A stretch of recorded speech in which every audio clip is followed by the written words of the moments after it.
In this video, I want to show you how the economy works, the meaning of GDP, and the meaning of markets. Let us assume that you belong to a group which makes sandals, and I belong to a group which makes waistcoats like this one from back cloth. And our group, assuming that my group has 1 million shillings and we want sandals. So we come to your group and we buy sandals for our group members for 1 million shillings.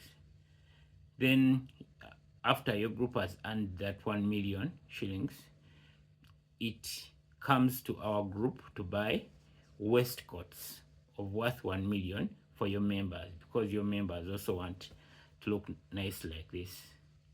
So when we sell to you the waistcoats of 1 million shillings, we earn that 1 million, and we want to buy more sandals from you for our other group members because our group is big. So we get that 1 million which we have earned from you, and we buy more sandals from you for our group members. And then for you, after earning that money, you again come back to us the second time to buy more waistcoats for your other group members. So in total, we have bought 2 times from you, that is 2 millions, and you have also bought 2 times from us, 2 millions, making a total of 4 million transaction. It is good to note that the amount involved in this transaction was just the cash of 1 million shillings. The 1 million shillings was exchanged 4 times. This scenario, economists use different words to describe it, but more or less meaning the same thing. Let me go one by one. They say the demand of sandals increased by 2 million shillings. They can also say a market of 2 million shillings was created for sandals. Can still be said that a market of 2 million shillings was created for waistcoats. They can say that the demand for waistcoats rose by 2 million shillings. It can also be said that the GDP increased by 4 million shillings, because a total of products of 4 million shillings were sold in the economy. We are produced and sold in the economy. Waistcoats of 2 million shillings and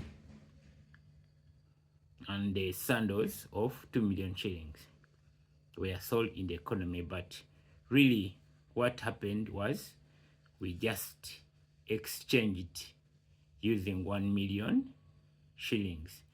Another term which normally they use is velocity. They say the velocity of money increased by 4 because we exchanged the 1 million 4 times. It is good to know that money is just a medium of exchange, but the real value comes from the math of human beings. That is METH, mind, energy, time, and heart of human beings, the math. When we see value in each other, we spend our math to serve each other, and the assets and resources which we own or possess rise in value. When we don't see value in each other, we force each other's math into redundancy, and the assets and resources which we own lose value. Money is a unit of account. It measures how much value we have exchanged with each other. In the beginning, our group only had 1 million shillings. But because we saw value in your group, we came and bought sandals of 1 million from your group. And because you saw value in our group, you came and bought waistcoats of 1 million from our group. Because we saw value in each other, we bought sandals of 2 million and waistcoats of 2 millions. And together, goods of 4 millions were sold in the market. And if we continued trading, we could create a lot more value by buying from each other. Imagine if at all our group in the beginning didn't see value in you, and instead of buying your sandals, we chose to import sandals. What would have happened would be that you would have missed making that money, but it will also hit us back because the people we import from don't buy from us, and now we would fail to sell our waistcoats. And because you didn't buy our waistcoats, because you didn't have money, our waistcoats would lose value, and we would lack money to buy more sandals for our group members.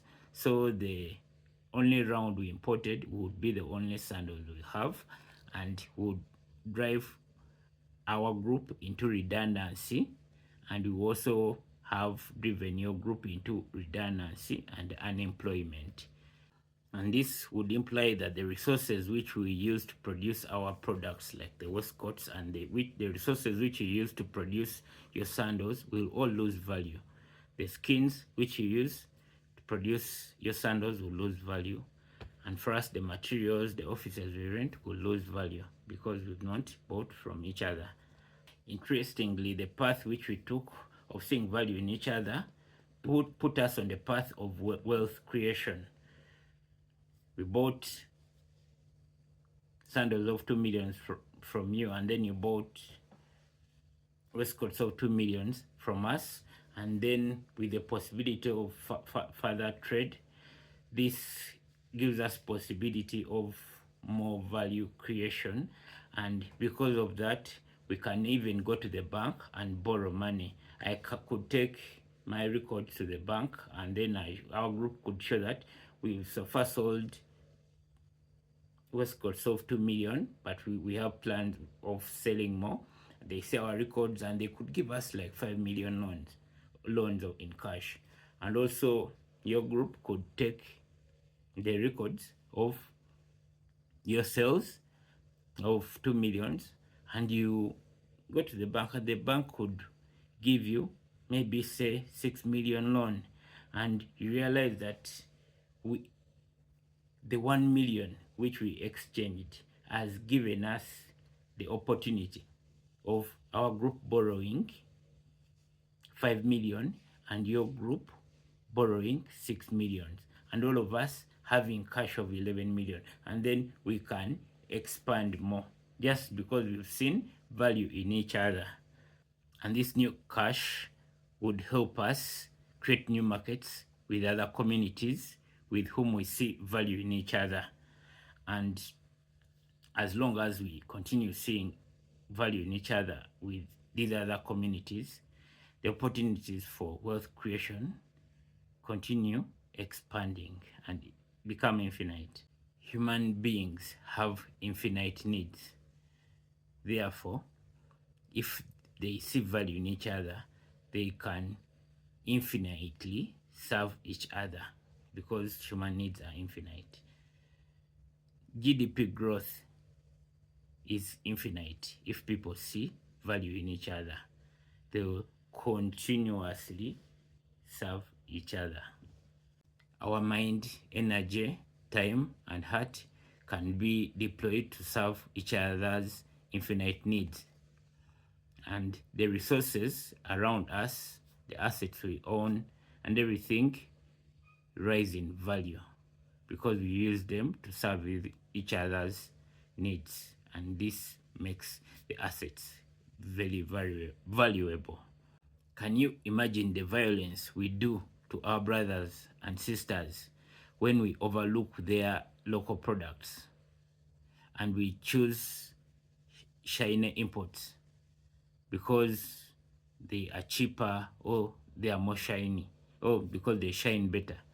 When we ignore local products and we make them valueless, our own efforts also in the long run lose value.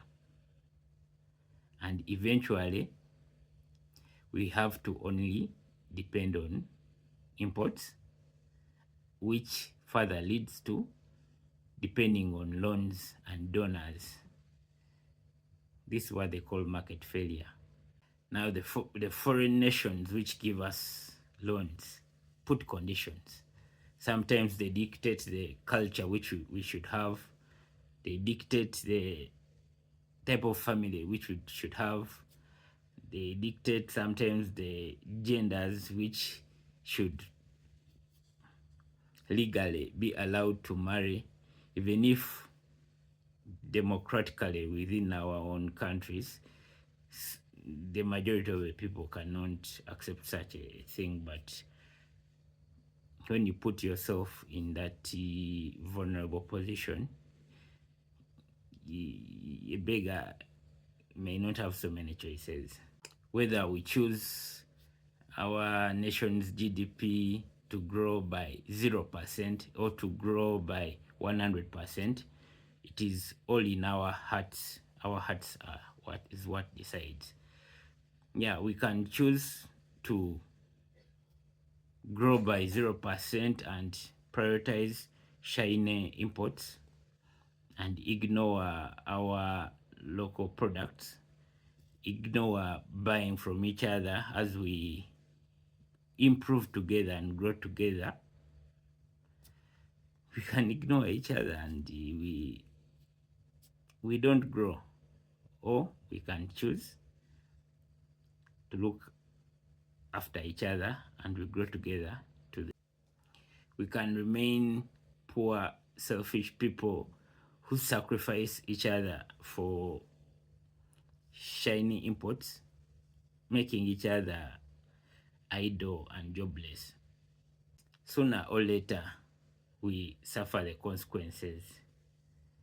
When, for example, when our businesses close, or when we retire and the businesses we create collapse, or when some people we love, our relatives or our children, whichever, our siblings, when they fail to get jobs. Those are the consequences of some of the choices which we do. Sometimes we want to show how trendy we are by associating with lots of brands of multinational corporations. In the way, unknowingly, we help them to social engineer masses so that they steal the hearts and minds of populations, and in such a way that whichever money the people get in these populations, they want to spend it, they want to take it to buy products of these corporations, and this money gets out of the economy because these people have stolen the hearts of the people, and somehow we social engineer masses for them for free, and we suffer the consequences. These corporations suck lots of money from populations, and somehow they spend little, they buy little of the products locally produced, and despite taking so much money, they can never allow you to go to their countries. They can't give you visa, so you remain here idle and disorderly with the others.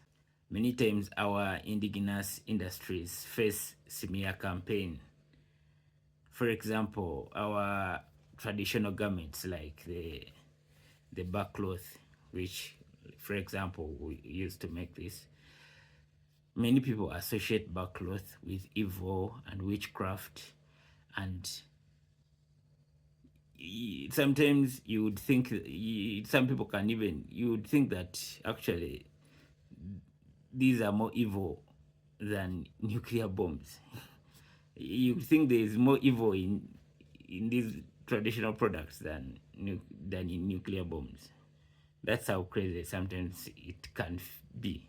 The multinational corporations dominate the natural resources and the consumer markets in the low-income countries, and they routinely repatriate the profits back to their countries. Now, when this money goes back to their home countries, it causes asset inflation. The assets rise in value and they become unaffordable to ordinary people living in the developed countries. A small number of citizens in developed countries own a disproportionate share of properties and assets and financial assets, and push the prices very high to rates which are unaffordable to ordinary households in the developed countries. This leaves significant proportions of populations in developed countries unable to own vital resources such as homes, when ownership is concentrated in a small number of people. A lot of the citizens in the developed countries can't afford the assets such as homes, and they can only survive by spending their myth, that is mind, energy, time, and heart.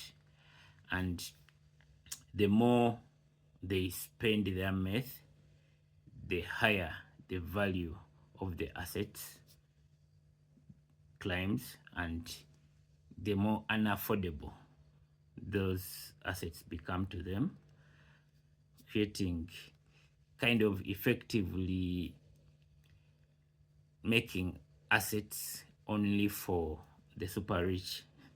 A lot of people in the developed countries fear to have many children because the value which they create with their myth is lower than the amount of money which is required to look after many children. So a lot of them are limited to very few children. On the contrary, in low-income countries, the resources are of low value because of market failure, and people use them for subsistence production, and they have many children whom they look after from those farms using subsistence production. The only trouble comes when you have to get services where you need money, and money is hard to generate. Services like healthcare and education, so their challenges come, and some people, kids, die prematurely because of those challenges. Generally, international trade is beneficial. However, countries always have to take caution and follow keenly, because the multinational corporations have capacities of holding money, and they can cause stressful conditions both in low-income countries and in developed countries. An economy benefits more by importing expensive goods from a country which gives markets to its products than importing cheap goods from a country which does not give market to its products. Though the goods are cheap, it is a one-way leakage which drains the economy, leading to market failure. You rather buy expensively, well knowing that the money you spent is going to return to your market, and you remain in business, than buying cheaply and you celebrate for 1 month and then the next month you close business.